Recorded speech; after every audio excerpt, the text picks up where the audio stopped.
네. 그러면 오늘 오랜만에 또 아침에 모시고 우리 김영익 박사님과 함께 우리 시장에 대한 좀 큰 전망 가보도록 하겠습니다. 어서 오십시오, 박사님. 네, 안녕하십니까. 네, 오랜만에 뵙습니다. 자, 우리 시장 일단 결론부터 좀 여쭤보면 긍정적으로 보십니까, 지금? 예, 뭐 제가 작년부터 우리 집과 지나치게 저평가됐다. 네네. 제자리를 가는 가정이다. 그 얘기 그 제자리가 3천 정도 된다. 네네. 이런 말씀을 계속 드렸습니다. 네. 지금도 뭐 같은 생각입니다. 3천까지는 크게 문제 없이 갈 것 같다. 예, 그렇습니다. 좀 시간의 문제죠. 시간이라면 뭐 10년 이렇게 걸리면 안 될 거 아니에요? 아닙니다. 저는 1년 이내, 앞으로 1년 이내. 네, 3천 대체로 올해 안에 정도? 예, 그렇습니다. 올해보다는 내년 상반기. 내년 상반기까지 가야 돼요? 예. 왜요? 예. 올해 뭐 제가 적정주가 추정해 보면 한 명목 GDP나 유동성으로 추정하면 올 연말 지수가 3,170 정도 나오거든요. 3,170이요? 예, 예. 그럼 올해 안에 넘겠네요. 예. 그런데 이제 우리 경기 여건을 따져봐야 되겠습니다. 우리 경기가 지금 수출은 좋은데 네. 소비 등 내수는 별로 안 좋거든요. 예, 그래서 적정주가 가는데 시간이 좀 더 걸릴 것 같습니다.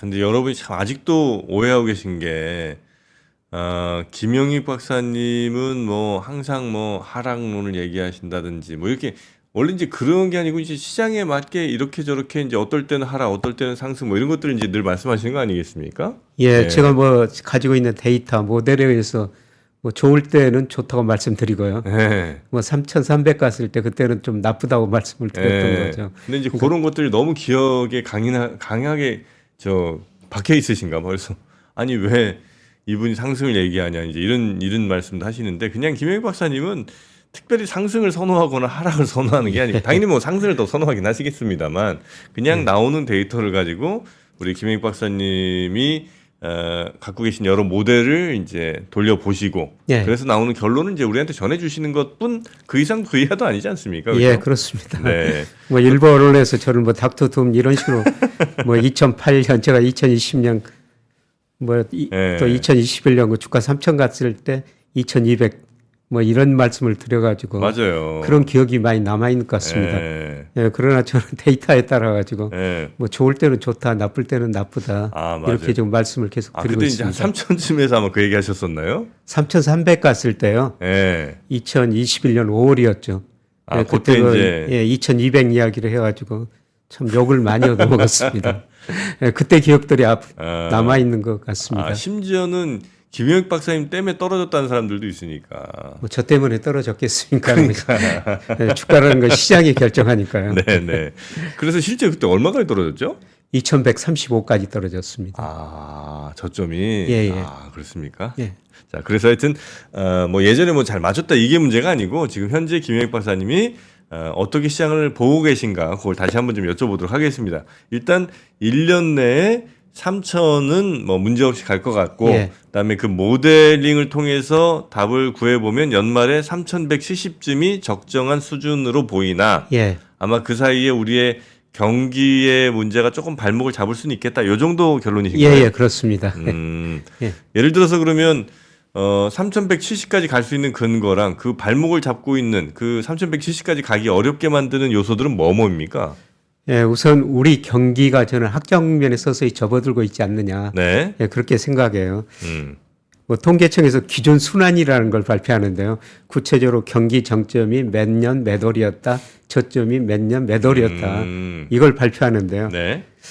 그런데 통계청에서 좀 덜 부지런한 것 같습니다. 좀 이걸 굉장히 늦게 발표해요. 그래서 2020년 5월이 경기가 저점이었다. 그대로 경기가 변했는데 아직 이야기를 안 하는데요. 제가 추정해 보니까 2022년 8월이 경기가 정점이었었던 것 같습니다. 22년 8월? 예. 그리고 이제 계속 하락하다가 작년 12월 아니면은 올 1분기가 경기 저점이었던 것 같습니다. 그래요? 그래서 제가 그렇게 보는 거는 경기에 선행하는 게 통계청의 선행지수라고 있거든요. 이게 그 작년 4월 저점치고 계속 올라가고 있어요. 그리고 우리 경기를 예측할 때 OECD에다 한국 선행지수를 발표하는데요. 이거 작년 2월에 저점이었습니다. 네네. 올 2월까지 1년 계속 올라오고 있거든요. 이 선행지수가 증가하고 나서 그 다음에 경기가 회복됐다는 겁니다. 네네. 네, 그래서 이런 걸 보면은 지금 우리 경기가 회복 국면에 접어들어 있고 있다. 네, 그런데 이제 경기 회복을 주도한 게 수출이죠. 네, 최근에 수출이 예. 두 자릿수 증가하고 있거든요. 그 22년 8월이 정점. 예. 그다음에 올 1분기 내지는 작년 12월이 저점이었을 거다. 때가 저점으로 보이고. 예. 그 부동산 최고 때가 제일 경기 피크였네요, 그러면 그죠? 예, 맞습니다. 예. 아쉽다. 자, 그래서 지금 이제 아마 지금 내지는 뭐 작년 12월 정도 저점으로 보이고 예. 그걸 이제 수출로 좀 봅니까? 예. 예. 우선 수출이 작년 10월부터 많이 증가하고 있거든요. 네네네. 그래서 최근에 그 두 자릿수 증가하고 있고요. 3월도 20일까지 최근에 그 수출입 동향이 발표됐는데 네. 3월에도 거의 13% 정도 증가하고 있습니다. 네, 그래서 우리 경기를 주도하는 거는 수출이다. 그렇죠. 예, 그러면 수출 중에서 뭐가 증가하느냐? 반도체? 예, 단연 반도체하고 선박입니다. 네. 예, 반도체 우리 수출 비중이 2018년에 21%까지 갔거든요. 네. 역사상 최고치 기록했어요. 근데 작년에 15.6%까지 떨어졌습니다. 근데 올 1, 2월 통계 보니까 네. 18.1%로 우리 수출 비중이 반도체가 많이 늘어나고요. 네. 네, 그다음에 선박이 지금 많이 늘어나고 있습니다. 음흠. 네, 상대적으로 작년에 좋았던 자동차는 수출 증가세가 둔화되고 있고 비중 축소되고 있습니다. 네, 그러면 우리 반도체가 수출이 왜 이렇게 잘 되느냐? 네. 우리 반도체 수출 중 50% 이상이 중국, 홍콩으로 가거든요. 네. 네, 그런데 중국, 홍콩으로 반도체 수출이 아주 잘 되고 있습니다. 지금요? 예, 그렇습니다. 예, 그래서 막히지 않았어요? 아닙니다. 중국, 홍콩이 경제가 서서히 좋아지고 있거든요. 예, 그러면서 중국, 홍콩으로 반도체 수출이 잘 되고 있는데요. 네. 근데 과거 평균은 우리 반도체 수출 중 중국, 홍콩 비중이 55%예요. 근데 올 그 3월 통계를 보니까요. 네. 중국, 홍콩 비중이 무려 72%로 많이 늘어버렸습니다. 그러니까 중국, 홍콩으로 지금 반도체 수출이 잘 되고 있다는 거죠. 네네네. 네, 그리고 최근에 그 선박 수출도 잘 되고 있습니다. 그래서 수출이 우리 경제 성장을 주도하고 수출 쪽에서는 반도체하고 선박이 또 우리 수출을 주도하고 있다는 겁니다. 네네네. 네, 그럼에도 불구하고 우리 경기가 이제 빠른 속도로 회복 속도가 그렇게 좀 느린 거는요.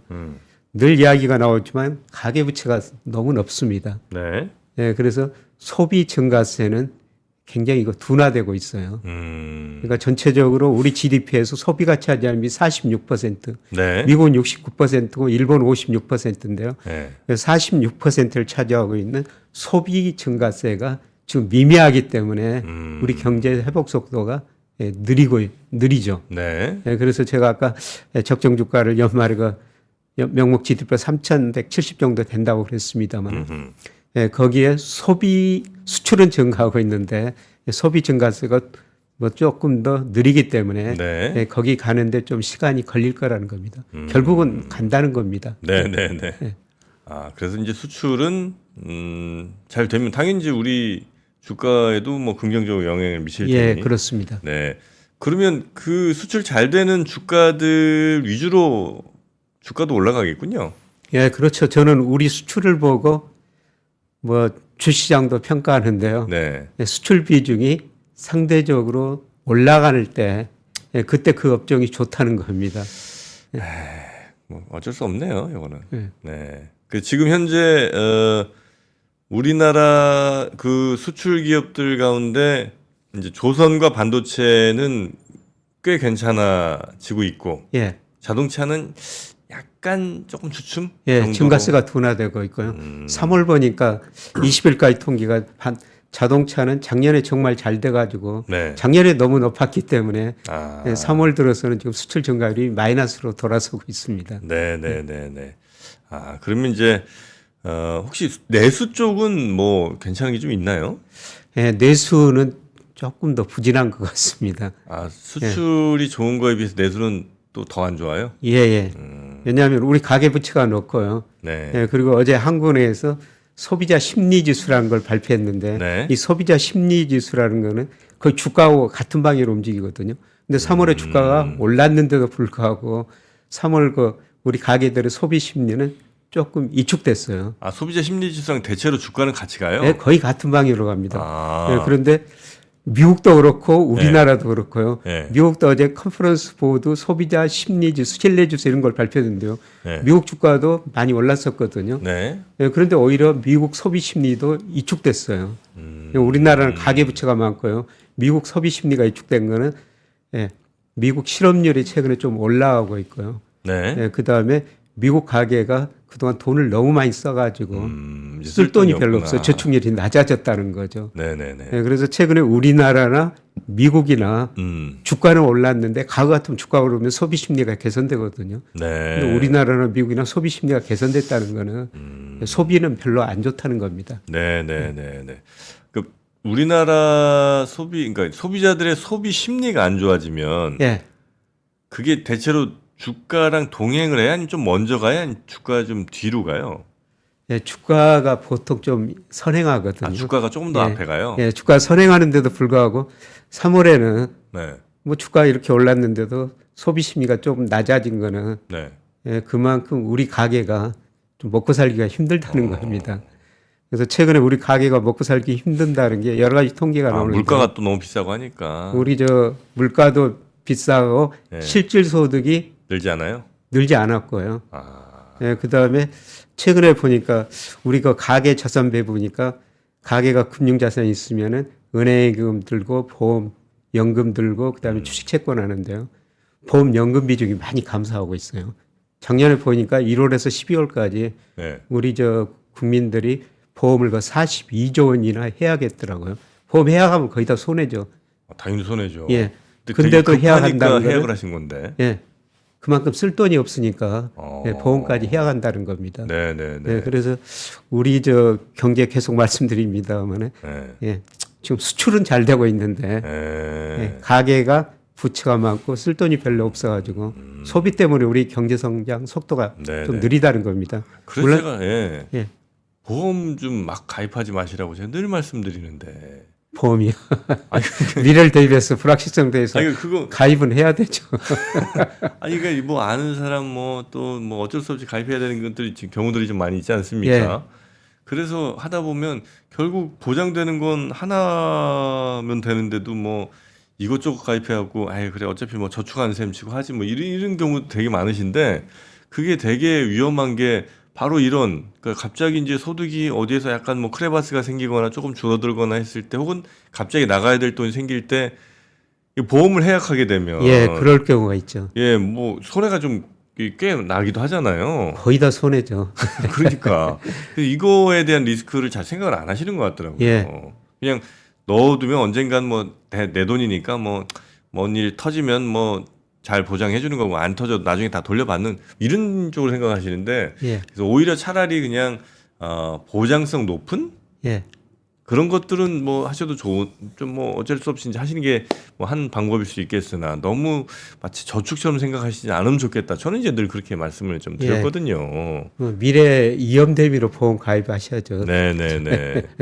여튼 그래서 지금 보험 해약률이 굉장히 높아진 상황이고 예, 그만큼 가게가 쓸 돈이 별로 없다. 예, 이런 상황이라 소비자 심리 지수는 좀 안 좋아지고 있다. 예, 그렇습니다. 원래는 이제 주가가 좋아지면 대체로는 소비자 심리 지수가 좋아지는데 예, 그게 좀 이렇게 벌어지게 되면 결국은 만나기 위해서 주가가 내려오거나 아니면 소비자 심리 지수가 올라가거나 해야 될 거 아닙니까? 예. 그래서 이 괴리가 벌어진 거는 네. 주가가 올라가는 수출 때문이라는 겁니다. 아. 예. 아. 그래서 만약에 여기서 뭐 내수까지 좋고 소비가 증가하면 주가가 훨씬 더 빨리 오르죠. 근데 수출 때문에 지금 괴리가 벌어졌는데 뭐 주가가 또 너무 빨리 올라가면은 조금 더 조정은 거치겠죠. 근데 중요한 거는 우리 주가는 지나치게 아직도 저평가됐다. 저는 그렇게 보고 있습니다. 그 저평가된 근거 좀 말씀드려 볼까요? 네. 예, 제가 장기적으로는 예, 명목 GDP 가지고 우리 적정 주가를 추정하거든요. 네. 물론 주가를 추정하는 하나의 방법입니다. 예, 그런데 장기적으로는 우리 명목 GDP가 올라요. 예, 지금 우리나라 실질 잠재 성장률은 2%인데요. 네. 실질 GDP는 명목은 한 3.7%. 예, 그러면 코스피는 연평균 뭐 5 내지 7%로 오르게 됩니다. 그래서 제가 이걸 추정해 가지고 실제 주가가 위에 있을 때는 주가가 가대평가됐습니다. 2021년에는 가대평가 국면이 있었어요. 그래서 이런 측면에서 제가 2021년에는 뭐 주식 비중 좀 줄이시는 게 좋을 것 같습니다. 그런데 2022년에 주가가 급락하면서요. 네. 역사상 가장 저평가됐어요. 네, 그래서 이걸 보고 저는 뭐 주가가 더 떨어질 수도 있습니다. 근데 결국은 제자리 갑니다. 그래서 작년부터는 주식 비중 꾸준히 늘리셔야 됩니다. 예, 그리고 올해 명목 GDP가 4% 정도 성장할 가능성이 높거든요. 명목은 네. 뭐 실질 2%, 물가 2% 이런 걸 고려하면요. 이런 걸 고려했을 때 3,170 정도가 적정 주가라는 겁니다. 예, 그래서 제가 3,000 그런 이야기를 하는 거고요. 예, 그 다음에 코스피 시가총액하고 M2 비율인데요. 이게 또 장기 평균에 접근해 가거든요. 이거 평균 밑에 있어요. 네. 예, 그래서 명목 GDP나 유동성에 비해서도 우리 주가가 저평가됐다. 예, 결국 시간이 가면 제자리에 간다. 예, 이런 의미에서 저는 뭐 주가가 조정 볼 때마다 비중 늘리시라고 이렇게 권유를 하고 있는 겁니다. 네, 네, 네. 지금은 그러면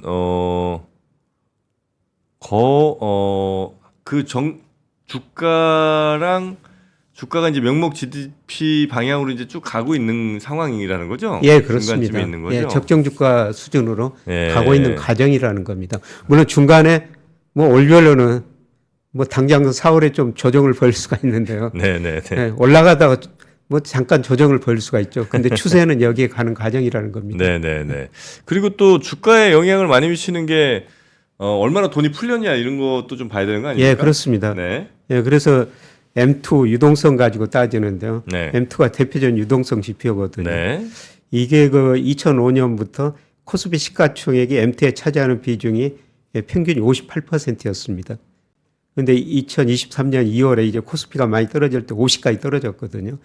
예, 그런데 이게 M2가 좀 늦게 발표돼 가지고 1월 통계인데요. 52%예요.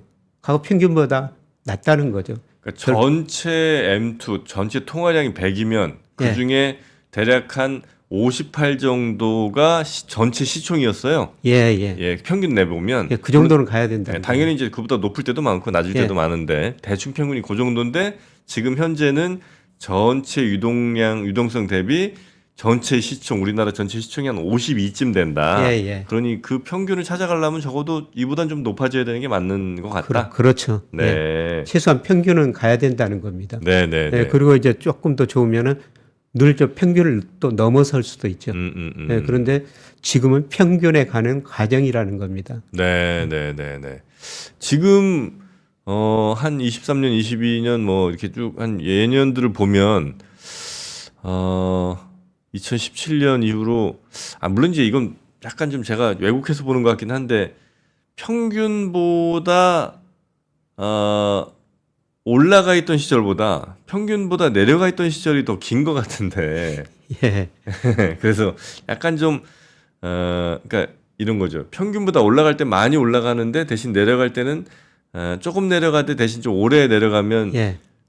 유동성 대비해서는 시총이 좀 낮게 형성되는 게 조금 더 보편적인 일일 수는 있잖아요. 평균에 못 미치나. 예. 예. 그런 상황은 혹시 아닐까. 예, 그렇죠. 이 그림 보면은 평균 이하 기간이 더 길기는 길죠. 예. 그런데 중요한 거는 네. 시간이 가면은 평균에 접근해 결국은? 간다는 겁니다. 네, 예. 네, 네. 예. 그래서 이보다는 어쨌든 돈 풀린 걸로 보더라도 주가는 조금 예. 더 갈 여력이 있다. 예, 그래서 명목 GDP에 비해서 주가가 저평가됐고 네. 돈 유동성에 비해서도 지금 현재 우리 주가가 저평가 상태에 있다는 겁니다. 그런데 이런 식으로 평가해 보면요, 네. 저 미국이나 일본 주가는 가대평가 영역에 들어 있어요. 아까 박경찬 이사께서 네. 뭐 우리 주가하고 미국 주가 전망치 네, 네, 특히 네, S&P 네. 500 지금 5,200인데 아까 전망치 보니까 4,200에서 제일 높은 게 5,500 정도 목표치가 돼 있던데요. 네. 예. 제가 봐도 미국 주가는 이런 식으로 평가해 보면요. 네. 10%에서 15% 정도 위에 있어요. 가대평가돼 있어요. 예. 근데 우리 주가는 뭐 이런 기준으로 평가해 보면 한 10%, 15% 정도 네네. 저평가 영역이 있다는 겁니다. 미국 같은 경우는 사실 유동성을 또 우리보다 훨씬 더 많이 푼 나라잖아요. 예. GDP 대비해서도 그렇고. 예. 그런데 그 GDP 대비해서보다 더 주가가 높게 형성이 돼 있으면 예, 그렇습니다. 확실히 미국은 우리보다는 너무 고평가긴 하네요, 그죠? 예. AI 혁명 네네. 그 기대 때문에 그렇게 많이 올라간 것 같아요. 근데 혹시 이건 어떻습니까? 그 AI 혁명 꼭 조금 이따 얘기해 주시고 지금 이제 유동성 대비해서 우리의 시총 전체가 차지하는 비중이 대충 뭐 52%? 예. 요 정도니까 조금 이제 저평가 영역인 거잖아요. 예, 예. 근데 그게 우리가 전체 시총은 이제 저 상장된 회사들의 모든 총액을 다 합친 거니까. 예. 근데 이제 상장을 꽤 많이 했잖아요. 예. 그래서 많이 했으니까 사실 시총 전체는 좀 이렇게 늘어나긴 했는데 예.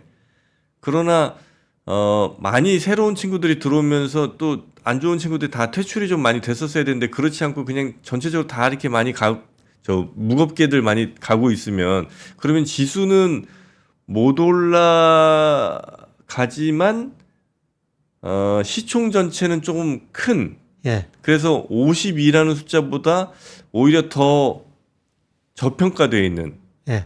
그런 상황이 혹시 지금 현재의 상황은 아닌가 생각을 또 해봅니다. 그건 아닌가요? 예. 아니 제 얘기가 좀 질문이 너무 좀 바보 같았죠? 아닙니다. 네. 그러니까 이제 전체 네. 유동성 대비 52%가 이제 우리 모든 기업들의 시총이라면 예. 거기에 이제 새로운 회사들이 막 자꾸 이제 들어오면 원래 이제 우리 주가가 뭐 2,700이 아니라 원래 새로운 회사들이 안 들어온 상태에서 전체 시총이 한 52 정도를 차지하는 상황이었으면 이보다 더 지수가 높았을 텐데 예. 새로운 신인들이 막 들어오고 대신 좀 빠졌어야 될 회사들이 안 나가고 하면서 좀 주가가 무겁게 좀 잡혀 있는 건 아닌가 하는 예. 그런 어리석은 생각을 좀 해봤습니다. 그거 맞습니다. 네, 네. 아이고 죄송합니다. 우리 코스피에 상장된 기업들도 실적이 나쁜 것들이 있으니까요. 네, 네. 예. 그런 회사들 좀 이렇게 좀 예. 아웃도 사실 되긴 해야 되는데 그죠? 예. 그래서 일본이가 밸류업 되는 과정에서 일본 그 도쿄 증권거래소에서 그 시총이 많이 안 올라가는 기업들 PBR이 오랫동안 뭐 1 미만인 기업들 퇴출시킨다고. 몇 가지 조건이 있어가지고 퇴출을 네. 시켰거든요. 네. 그러니까 이게 사실은 이게 또 새로 들어오고 또 퇴출되고 뭐 이런 것들이 좀 자연스럽게 계속 일어나야 되는데 한 번 일단 들어오고 나면 정말 큰 잘못하지 않고는 안 나가니까. 네, 그것도 좀 우리 경제 뭐 기업 모든 부분에서 탄력성이 좀 낮다는 게 늘 그 문제로 지적이 되죠. 네네네. 자, 그래서 하여튼 전체 평균은 지금 52 정도에 있으니 요보다는 원래 58 정도에 있는 평균적으로 가려면 이보다 지수는 좀 올라가는 게 상식적이다. 네. 통화량과 주가 관계도 좀 살펴봤고요. 예. 그리고 아까 무슨 말씀하시다가 제가 혹시 잘라먹은 것 같아서 좀 아닙니다. 아까 미국 주가가 좀 가대평가됐다. 저는 AI 혁명 많이 기대다. AI 혁명. 예. 네. 예. 그런데 90년대 그 미국에서 IT 혁명이라는 게 있었거든요. 네. 그래가지고 생산성이 급격히 증가해 버려요. 네. 그래서 1980년에서 95년까지 미국의 노동 생산성이 1.5% 연평균 증가했는데요. 96년에서 2000년 사이에 노동 생산량이 2.9%로 거의 2배나 증가해 버립니다. 노동 생산성이 증가하니까 미국 경제가 고성장 저물가를 동시에 달성하면서 신경제 골디락스 이코노미라고 해가지고 그때 미국이 나스닥 지수가 96년에서 2000년 사이에 4.5배나 올라가 버립니다. 미쳤었죠 그때. 엄청난 거품이 발생했죠. 그런데 과연 이번에 AI 혁명이 그처럼 미국의 생산성을 증가시킬 것인가. 근데 주가는 증가시킬 것이라고 미리서 지금 많이 반영해버린 것 같습니다. 그런데 이제 생산성 통계가 아직은 그 뒷받침을 못 해주고 있거든요. 만약 뭐 생산성 통계가 개선된다고 나오면은 계속 뭐 AI 혁명 이야기하면서 그런 관련주들이 계속 오를 텐데요. 그런데 제가 추세를 분석해 보니까 그 생산성 추세에서 지금 미국 주가가 너무 이로 갔어요. 근데 생산성 증가 통계를 좀 보면서 조정 과정이 좀 필요할 것 같습니다. 네. 생산성은 뭐 앞으로 당연히 뭐 AI가 뭐 높여줄 것 같기는 한데, 예,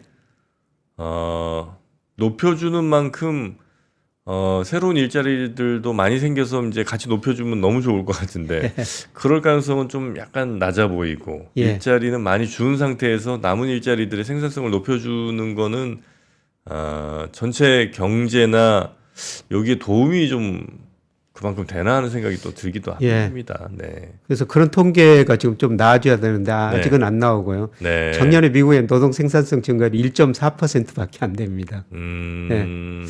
예, 그런데 앞으로 뭐 AI가 생산성 증가시킬 것은 분명하기는 한데 네네네. 뭐 AI라는 게 뭐 여러 가지가 이야기가 되지만은 예, 저는 뭐 이렇게 이해하고 있어요.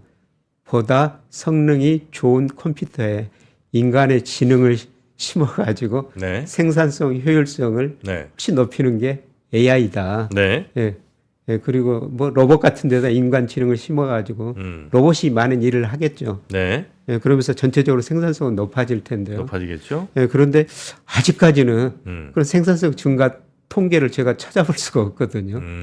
예, 근데 주가는 그걸 반영해가지고 네. 너무 많이 위로 올랐다는 겁니다. 아. 예, 그래서 생산성 좋아졌다는 통계가 나올 때까지 조금 미국 주가가 좀 조정을 거치지 않을까 그렇게 보고 있습니다. 네네. 그걸 이제 숫자를 좀 확인하고 예, 미국도 더 많은 숫자가 또 더 많은 뭐 주식에 대한 뭐 환호 이런 것들이 있을 수 있는데 지금은 이제 기대로 일단은 많이 좀 간 예. 상황이고. 예. 네. 그래서 우리나라 주가를 미국 주가보다 올해는 더 좋게 지금 현재 보고 계신 거죠? 예. 그래서 예. 사실 올해 뭐 지금까지 보면은 네. 예, 미국 주가 우리 주가보다 좀 더 많이 올랐죠. 네. 그런데 우리 주가가 올해가 상대적으로 더 오른 거 1월에 많이 떨어져 버렸기 때문입니다. 근데 2월 이후로는 우리 주가 괜찮습니다. 네. 근데 남은 기간에 네. 예, 저는 우리 주가가 일본이나 미국 주가가 보다도 올 남은 기간은 더 많이 오리라고 보고 있습니다. 네네네. 남은 기간 올해 한 이제 9개월쯤 아마 남은 예, 것 같은데요. 그렇습니다. 역시 우리나라 주가가 그래도 한번 힘을 좀 쓰긴 쓰는군요.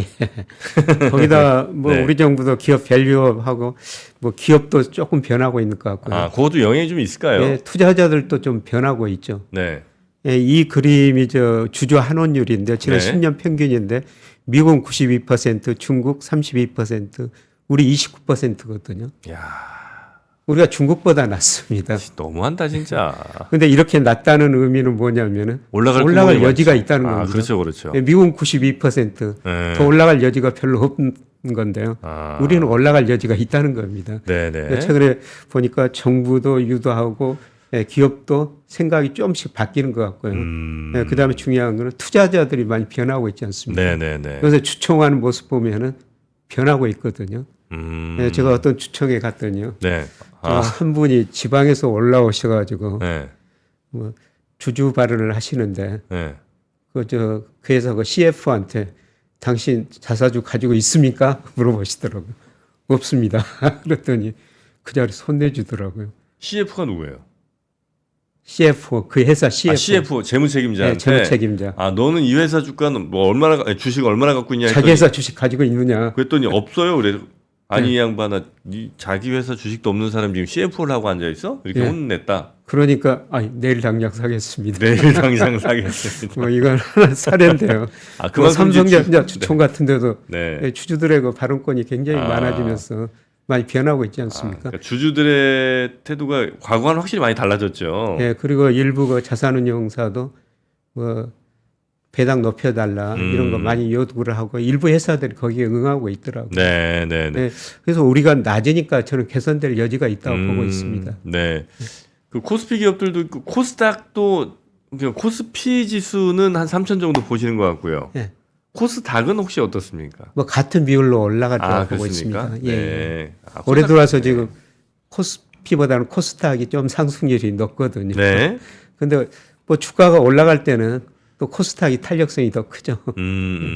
그래서 코스닥도 당연히 긍정적으로 예, 보고 예, 계시는 그렇습니다. 거고요. 예.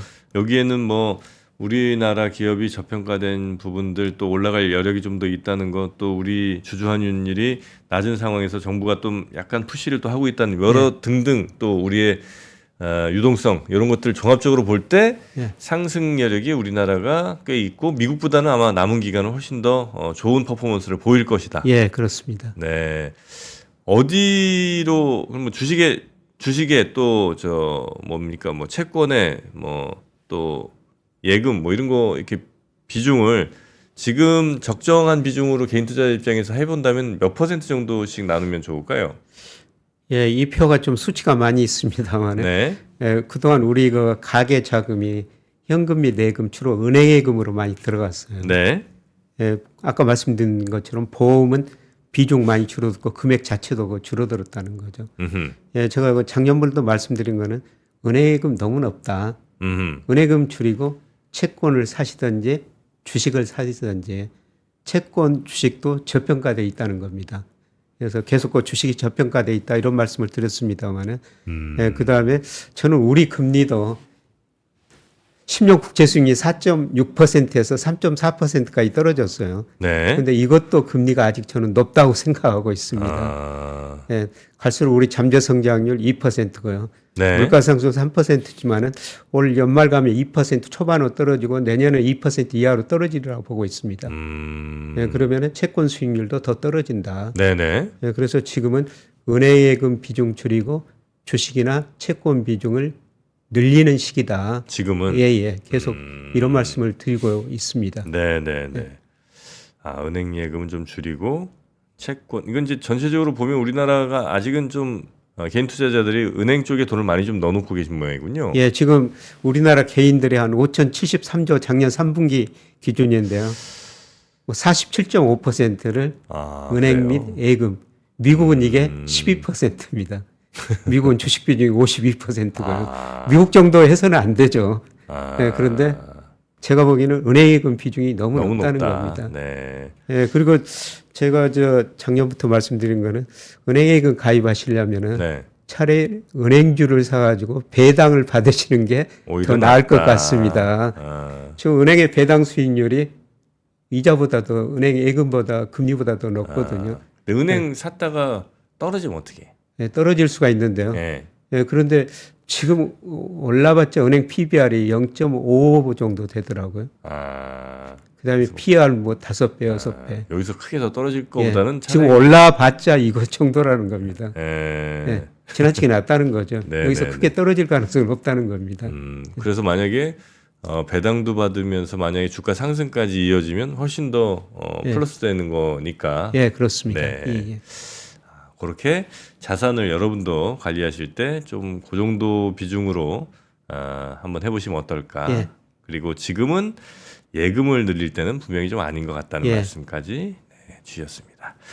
자, 우리 김영익 박사님과 함께 우리 시장의 큰 전망 그리고 여러분이 투자하실 때 적절한 뭐 투자 비중이라든지 이런 이야기들 또 산업에 관한 짧은 이야기까지 함께 들어봤습니다. 자, 우리 김영익 박사님 오늘도 너무 감사하고요. 네. 또 오늘 시장도 잘 되기를 또 바라면서 우리 김영익 박사님은 여기서 보내드리도록 하겠습니다. 농사 요즘도 계속 하고 계시죠? 예, 봄 돼가지고 바빠졌습니다. 지금은 또 뭐 심으세요? 지금은 태비하고 땅에다가 태비를 땅에다 섞는 기간이거든요. 아, 섞는 기간이에요. 예, 아직 그리고- 뭘 심을 때는 아니군요. 예. 그리고 4월 말 5월 초에 이제 네. 각종 거 채소 같은 거 심는 아. 때고요. 예, 지금은 뭐 나무 심는 때입니다. 그렇습니까? 올해는 체리를 좀 심어봤습니다. 자, 보세요. 이렇게 뭐 상추나 토마토 바로 그냥 날 풀리니까 심고 싶으시죠. 하지만 먼저 해야 될 게 뭡니까? 먼저 땅을 탄탄하게 영양지게 기름지게 만드는 겁니다. 예, 맞습니다. 여러분이 투자를 하실 때도 마찬가지라는 겁니다. 당장 뭐 싸 보이는 거 사고 싶고 당장 뭐 열매 맺리는 거 하고 싶으시겠습니다. 먼저 해야 될 건 여러분의 투자 실력을 키우는 탄탄한 공부. 이런 것들이 기본이 좀 돼야 예, 나중에 그렇습니다. 뭔가를 투자를 하더라도 그것이 내 것이 될 수 있는 것이지. 예. 그냥 땅에다가 막 물 붓고 씨 뿌린다고 이게 막 나고 막 나중에 뭐 열매 이게 아니지 않습니까? 예, 퇴비를 주고 땅을 좀 좋게 만들어야 됩니다. 네. 기초적으로. 농부의 마음으로 네. 여러분 주식 투자하시기 바라겠습니다. 예. 정프로 오늘 괜찮았던 것 같은데요? 아주 명언을 지금 말씀하셨습니다. 김 박사님 대단히 고맙습니다. 네, 고맙습니다. 네, 진짜 농부입니다.